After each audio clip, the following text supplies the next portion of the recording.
Assalamu alaikum. Welcome to the lecture number 14 for the subject of operating systems.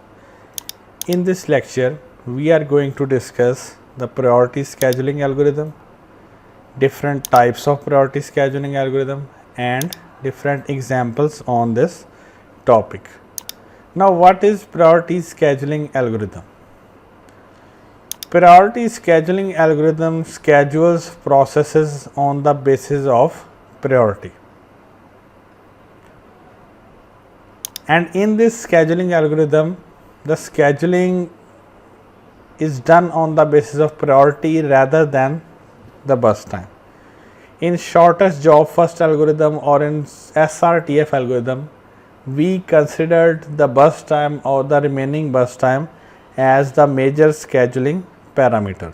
But in the priority scheduling algorithm, we have no concern with the burst time of a process. We may have a process with largest burst time, or we may have processes with smallest or smaller burst times. We will only be looking at the priorities or the priority value assigned to a process to schedule it. Priority scheduling में हम किसी भी process को schedule करने के लिए उसके burst time को कंसीडर नहीं करेंगे. इनफैक्ट हम उसको स्केड्यूल करने के लिए उसके प्रायोरिटी वैल्यू को देखेंगे. प्रायोरिटी वैल्यूज़ को हम मैनेज कैसे करते हैं? The priority values are managed using a priority scheme. We can have different alternatives in this scheme. Now in priority scheduling algorithm, CPU scheduler or the short-term scheduler select the process for execution according to the priority values. Now the next question is कि हम किस priority value को prefer करेंगे और किसको prefer नहीं करेंगे. So the answer is that processes with higher priority should be carried out first.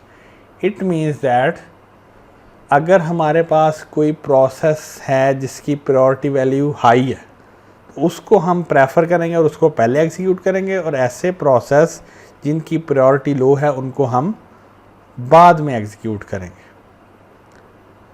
So we may have a process with largest burst time and highest priority value.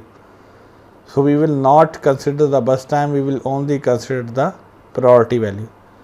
On the other hand, we may have a much shorter process having smallest burst time, but it may have a lower priority value. We will again not consider the burst time. We will schedule the process according to the priority. Now, what happens if we have multiple processes with same priority values? In this scenario, we will schedule these processes in first come first served basis. So if we have a process set with same priority values, we will look at the arrival time. We will organize these processes in the ready queue according to their arrival in the ready queue, and then we will execute these using the priority scheduling algorithm. Now the priority scheduling can be preemptive or non-preemptive. We will discuss this later in this lecture. Now what is a priority? Each process must have a priority number in its details on the basis of which the operating system will schedule it.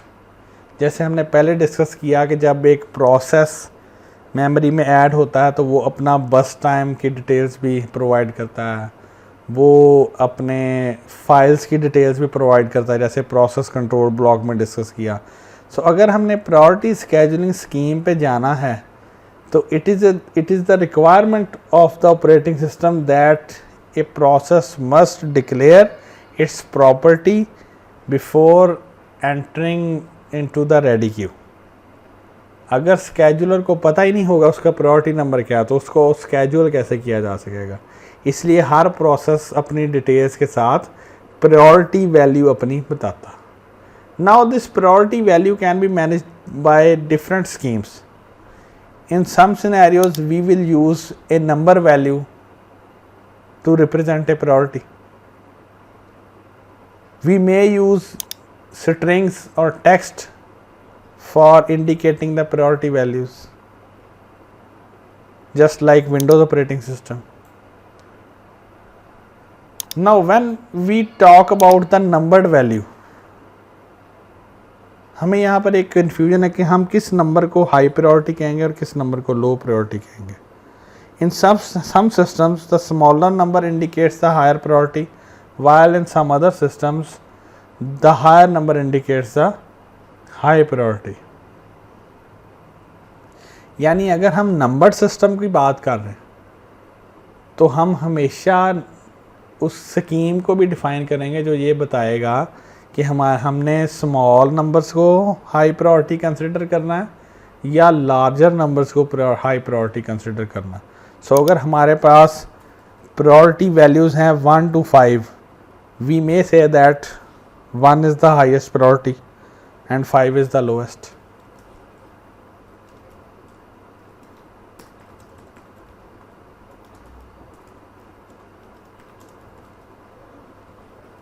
We may interpret it as 1 is lowest while 5 is highest.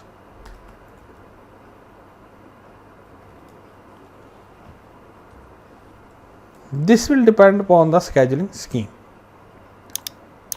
ये देखें Windows में priority किस तरह manage होती है. आप जब task manager को ओपन करते हैं और प्रोसेसेस में जाते हैं तो वहाँ पर आपको सेट प्रायोरिटी का ऑप्शन नज़र आता है. तो इसमें हमारे पास डिफरेंट वैल्यूज़ हैं, low, below normal, normal, above normal and high. So यहाँ पर किसी किस्म की एम्बिग्यूटी नहीं है. हमें टेक्सचुअल फॉर्मेट इंडिकेट कर रहा है कि हमारे प्रोसेस की प्रायोरिटी एक्चुअली है क्या. Next are the types of priority scheduling. The first type is the non preemptive priority scheduling. In this type of priority scheduling, processes are scheduled according to the priority number assigned to them. Now the order of execution will be the same. We will select the process having the highest priority. Once the process gets scheduled, it will keep on executing until completion. It means that the operating system or the CPU scheduler cannot preempt the process upon the arrival of any other high priority process. यानी non preemptive priority scheduling में अगर हमने एक process execute करना start कर दिया तो फिर चाहे हमारे सिस्टम में नया इनकमिंग प्रोसेस हायर प्रायोरिटी ही क्यों ना हो, हम अपने प्रोसेस को या करंटली एग्जीक्यूटिंग प्रोसेस को प्रीम्प्ट नहीं करेंगे बल्कि उसकी एग्जीक्यूशन को कंटिन्यू करेंगे. और कब तक कंटिन्यू करेंगे? जब तक वो प्रोसेस कंप्लीट नहीं हो जाता. We will solve this example in this lecture 2. In the preemptive scheduling or the preemptive priority scheduling, the scheduler constantly keeps eye on every incoming process, just like the SRTF algorithm. Whenever a new process enters the queue, the CPU scheduler decides whether to continue the execution of the current process or select the new one for the execution. यानी preemptive priority scheduling में हमारे पास preemption का option है. अगर हम एक process अभी execute कर रहे हैं और वो एक लो प्रायोरिटी प्रोसेस है और उसकी एग्जीक्यूशन के दौरान ही एक हाई प्रायोरिटी प्रोसेस आ जाता है तो CPU स्केजुलर क्या करेगा, वो करंटली एग्जीक्यूटिंग प्रोसेस को स्टॉप करेगा और न्यू इनकमिंग प्रोसेस की एग्जीक्यूशन को स्टार्ट करेगा, because it can perform resource preemption और simply preemption. But in this lecture we will only discuss the non preemptive scheduling scheme. In a non-preemptive priority scheduling scheme, we usually use a priority number that is an integer as a priority indicator. The CPU is allocated to the processes with highest priority, and commonly we consider the smallest integer as highest priority. Like in the previous example I have discussed, we have a priority level from 1 to 5. 1 is the highest and 5 is the lowest priority. Now priority scheduling algorithm has some drawbacks. One is the starvation. Now what is starvation? Low priority processes may never execute, especially in primitive version. Although it can happen in non-preemptive too, but starvation is the major problem in the preemptive priority scheduling algorithm. Now how starvation is managed? Starvation is managed using aging. Now what is aging? ये concept हमने बहुत जगह पर देखा था कि जब भी स्टारवेशन का प्रॉब्लम आता है तो हम उसे एजिंग के थ्रू सॉल्व करते हैं. Now what is ageing? With the passage of time priority of a process is increased so that it may get a chance for the execution. So aging में क्या होता है कि अगर एक प्रोसेस काफ़ी टाइम से वेट कर रहा है तो हम उसको वेट करता नहीं रहने देते. टाइम गुजरने के साथ साथ हम उसकी प्रायोरिटी वैल्यू को इंक्रीज़ करते जाते हैं और जैसे ही उसकी प्रायोरिटी वैल्यू इंक्रीज़ करती है उसके एग्जीक्यूशन के चांसेस बढ़ जाते हैं. Now here we have the first example of priority scheduling algorithm. हम इसके लिए फिर MS Paint को यूज़ करते हैं ताकि हमें प्रॉपरली इसकी अंडरस्टैंडिंग हो जाए. Now this is first example priority scheduling non-preemptive.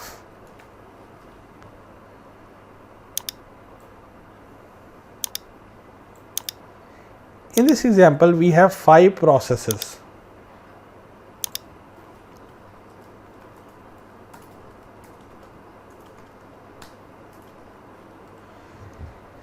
Now, each process has a different burst time. Now, the burst times are 10, 1 to 1, 5, 1, 2, 1, and 5. The next we have the priority value. Let me indicate it with the letter P.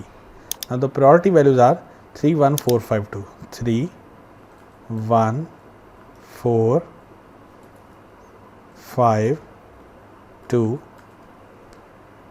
Now there is no arrival time, so we can suppose that all these processes arrived at the same time. So the arrival time for this process set is 0. Further suppose that the smallest number indicates the highest priority. Smallest number is equal to highest priority. Now let's create a ready queue for the proper understanding. Here is the ready queue. We have two ends. One is the rear and the other is the front end. अब क्योंकि हमारे पास smallest number highest priority के बराबर है, smallest number is equal to the highest priority, so हमारे पास highest priority process कौन सा होगा? Process P2 will be the highest priority process because of its priority value, which is 1.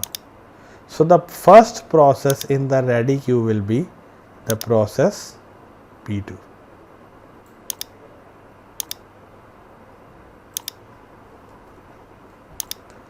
Now P2 is placed in the ready queue. Now we will search for the second high priority process. Look at the priority values. We have a priority value 3, priority value 4, priority value 5 and priority value 2.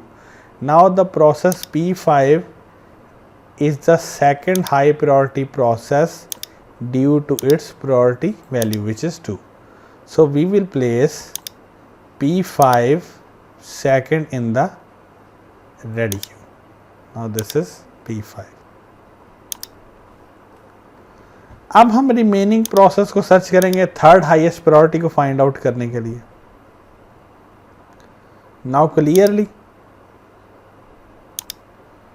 process P1 has the third highest priority value, which is 3. So the next process in the ready queue will be process P1. अब आप यहाँ पर देखें हमारे पास no doubt process P4 का बस time बहुत small है in comparison with P1, but P1 will be placed next to P5 due to its priority value because we are not considering the bus time at this moment. आपको मे भी ये चीज़ confuse करे कि हमने P2 को पहले क्यों रखा, तो P2 को फर्स्ट प्लेस पे रखने की रीज़न प्रायोरिटी वैल्यू है, बस टाइम नहीं है. इसी तरह प्रोसेस P1 को थर्ड पे हमने क्यों रखा जबकि हमारे पास प्रोसेस P4 है जिसका बस टाइम स्मॉल है. तो हम प्रायोरिटी स्केजुलिंग में बस टाइम को विजुअलाइज ही नहीं करते, हम प्रायोरिटी स्केजुलिंग में एक्चुअली प्रायोरिटी वैल्यू को ही देखते हैं. सो इस वजह से हमने प्रोसेस P1 को ahead of process P4 place किया. नेक्स्ट हमारे पास कौन सा प्रोसेस है? Next we have two priorities, priority 4 and priority level 5. So as smallest number indicates highest priority. So the next process that we will place in the ready queue will be process P3. So अब हम यहाँ पर process P3 draw कर देते हैं. Here we have process P3 next in the list. Now we have only one process which is process P5. So we will place process P5 at the P4 at the end of the list. Now this is P4. This is our arrangement. अब हम इसका Gantt chart create कर लेते हैं.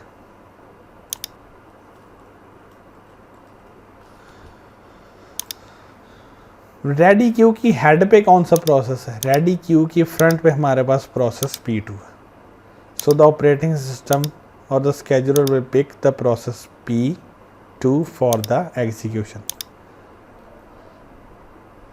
So the scheduler will pick the process P2 for execution. Now this is P2. Now the execution of P2 started at 0 and the bus time for the process P2 is 1. So it will be completed at time 1. Now P2 has finished the execution and it is removed from the front end of the queue.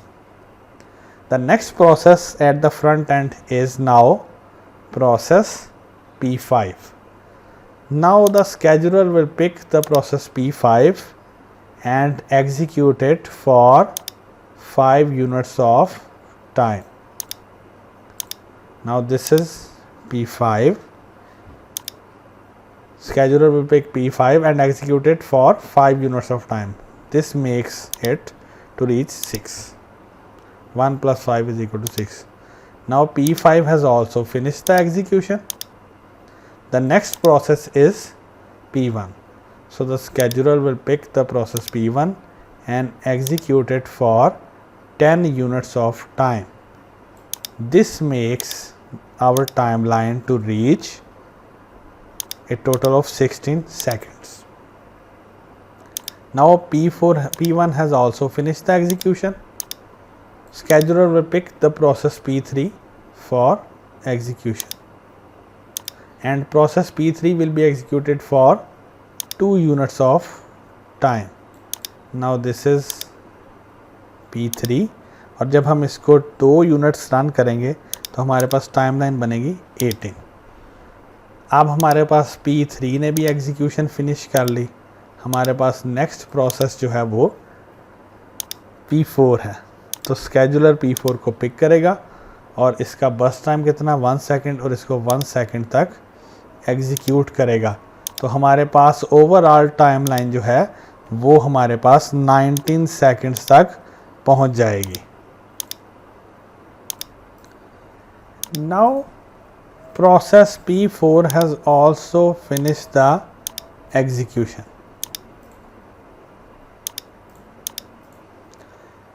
अब हमारे पास सारे processes की execution finish होगी, तो next हम क्या करेंगे, उसी तरह से इनके फिनिश टाइम्स लिखेंगे और उसका हम कैलकुलेट करेंगे average waiting time. Now I am going to write finish times of different processes. P1 finished execution at 16, so the finish time for P1 is 16. P2 finished the execution at 1, so the finish time is 1. P3 finished the execution at 18, so the finish time is 18. P4 finished execution at 19, so 19 is the finish time. P5 finished the execution at 6, so this is its finish time. Next अब हम waiting time calculate करते हैं. Waiting time का तो वही formula है, finish time minus burst time plus arrival time. ये हमारे पास वेटिंग टाइम का फॉर्मूला है. So the waiting time for the process P1 will be its finish time minus burst time plus arrival time. Now this makes it 6.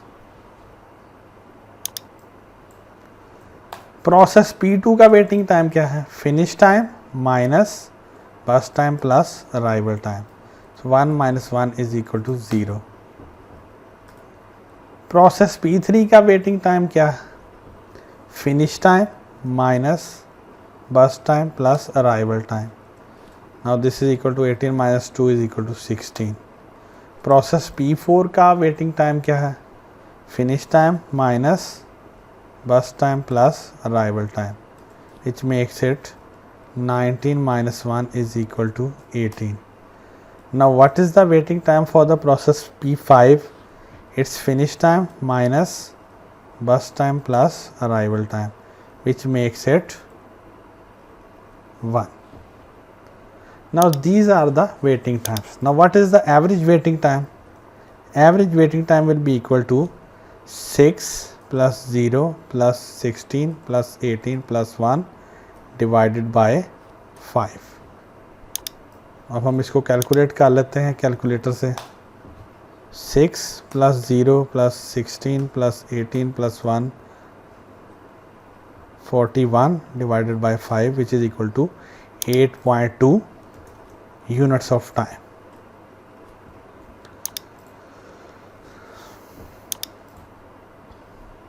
सो ये हमारे पास non preemptive priority scheduling की पहली example है. आप इन दोनों Gantt charts को देख सकते हैं.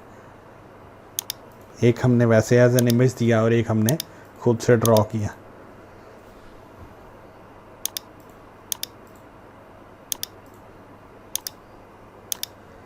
Here is another example of the priority scheduling algorithm. Now the difference is that in this algorithm or in this example we have different arrival times. Now we see how we can manage different arrival times. So we have example 2 for priority scheduling non-preemptive.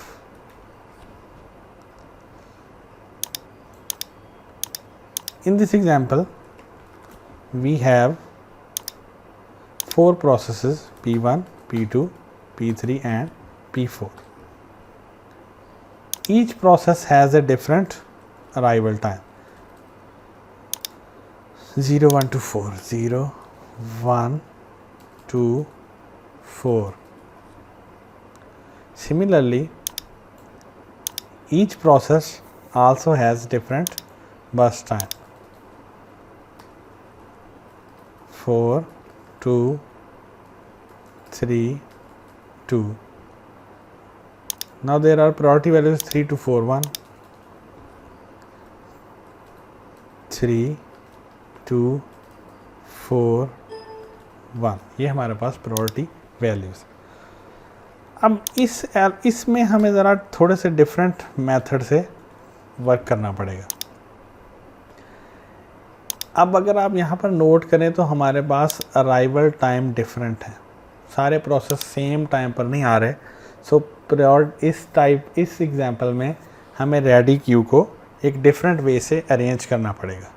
सो उसके लिए मैं यहाँ पर एक line place करता हूँ। At time is equal to 0, जब हमारे पास 0 टाइम है तो हमारे पास रेडी क्यू में कितने प्रोसेस होंगे? हमारे पास रेडी क्यू में एक ही प्रोसेस होगा, और वो प्रोसेस कौन सा होगा? P1।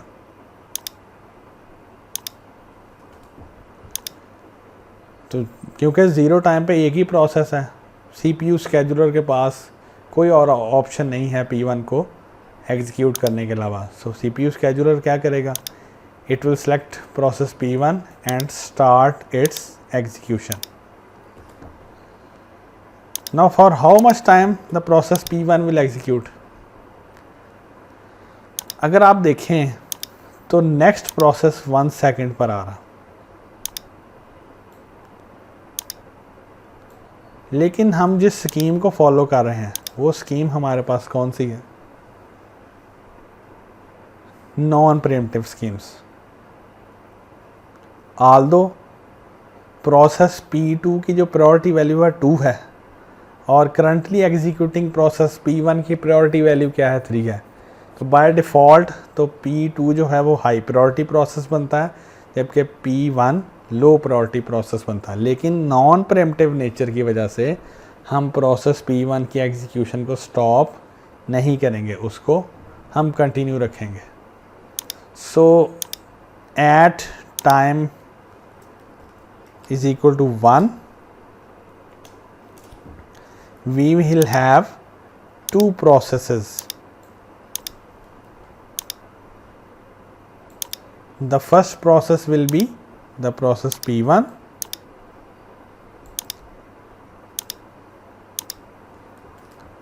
and the second process will be the process P2.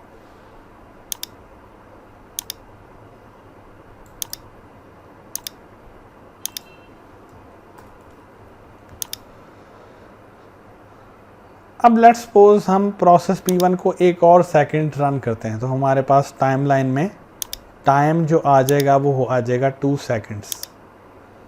So at 2 seconds another process enters the ready queue having the priority 4. Now or the process that are already in the ready queue are high priority processes as compared to this one. So इसका कोई भी effect नहीं होगा, हमारे पास सिर्फ ये difference आएगा कि at time is equal to 2 seconds we will have a total of 3 processes in the ready queue. The first process will be the process P1 that is currently in execution. The second process will be the process P2 that is not selected by the CPU scheduler for execution, and the third process will be the process P3.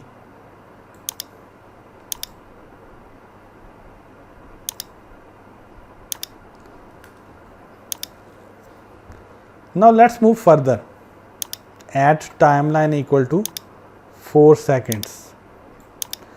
So after 4 seconds process P1 की execution complete हो जाएगी, क्योंकि process P1 का बस time भी क्या है 4 seconds है। सो अब हमारे पास यहाँ पर सिनेरियो थोड़ा सा चेंज होगा कि at time is equal to 4 हमारे पास रेडी क्यू में 3 प्रोसेस होंगे। कौन कौन से 3 प्रोसेस होंगे? क्योंकि P1 ने अपनी एग्जीक्यूशन फिनिश कर ली है, तो हमारे पास रिमेनिंग प्रोसेस कौन से रहेंगे? P2, उसके बाद P3 और उसके बाद हमारे पास आ जाएगा P4।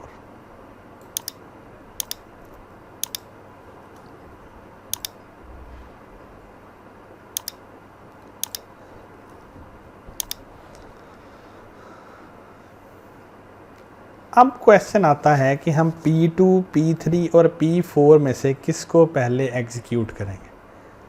Now at time 4, all these processes are in the ready queue and each of these process has a different priority value.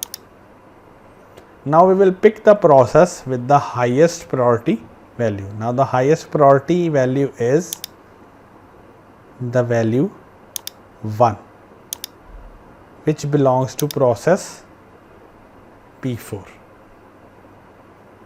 So the operating system or the CPU scheduler will pick the process P4 and will start its execution.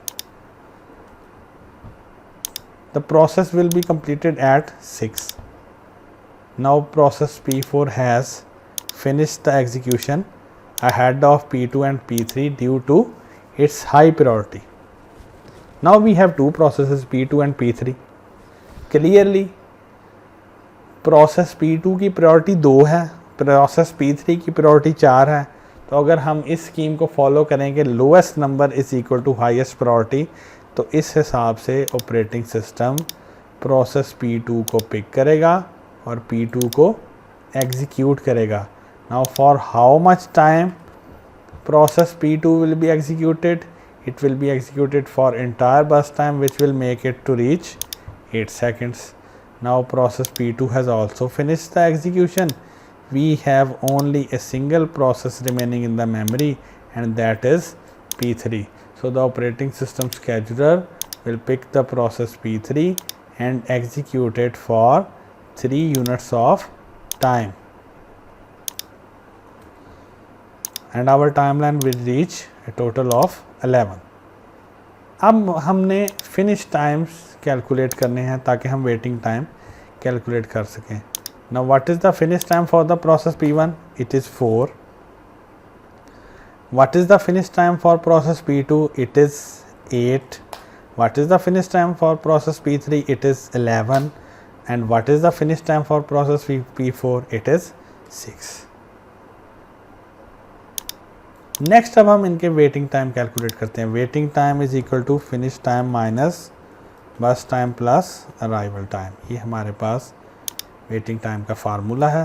सो हम क्या करेंगे, waiting time is equal of process P1 is equal to finish time minus burst time plus arrival time, which makes it 4 minus 4 is equal to 0.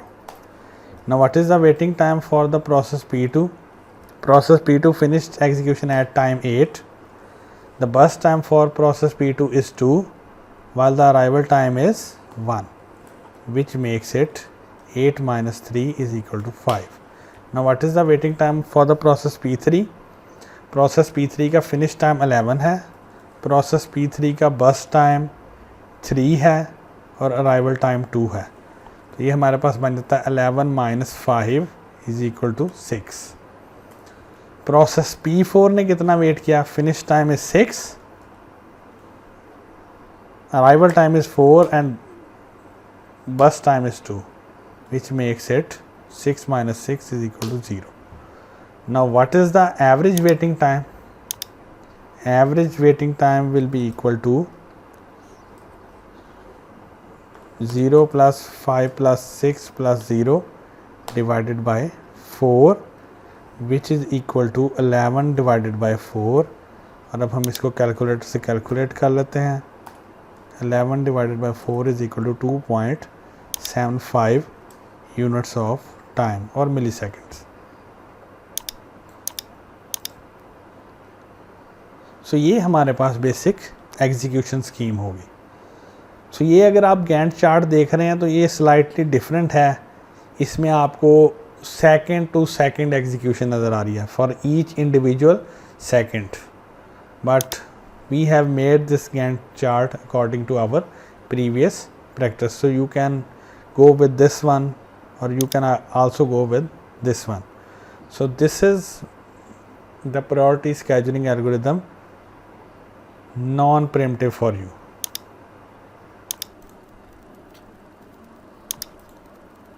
Now ये आपके लिए एक practice set है. इसमें आपके पास 6 प्रोसेस हैं, हर एक का अराइवल टाइम डिफरेंट है, बस टाइम डिफरेंट है, प्रायोरिटी वैल्यू डिफरेंट है, लेकिन इसमें एक थोड़ा सा डिफरेंस है. In this practice set the highest number is considered as highest priority while the lowest number is considered as the lowest priority. So आपने क्या करना है, इस डाटा सेट को यूज़ करना है और ख़ुद से गैंट चार्ट क्रिएट करके देखना है. As a sample I have given you the Gantt chart for this process set, but आपने इस गैंट चार्ट को ख़ुद से बनाकर देखना है कि ये गैंट चार्ट कैसे जनरेट हो गया इस प्रैक्टिस सेट को यूज़ करते हुए. So this was our lecture on the non preemptive priority scheduling algorithm.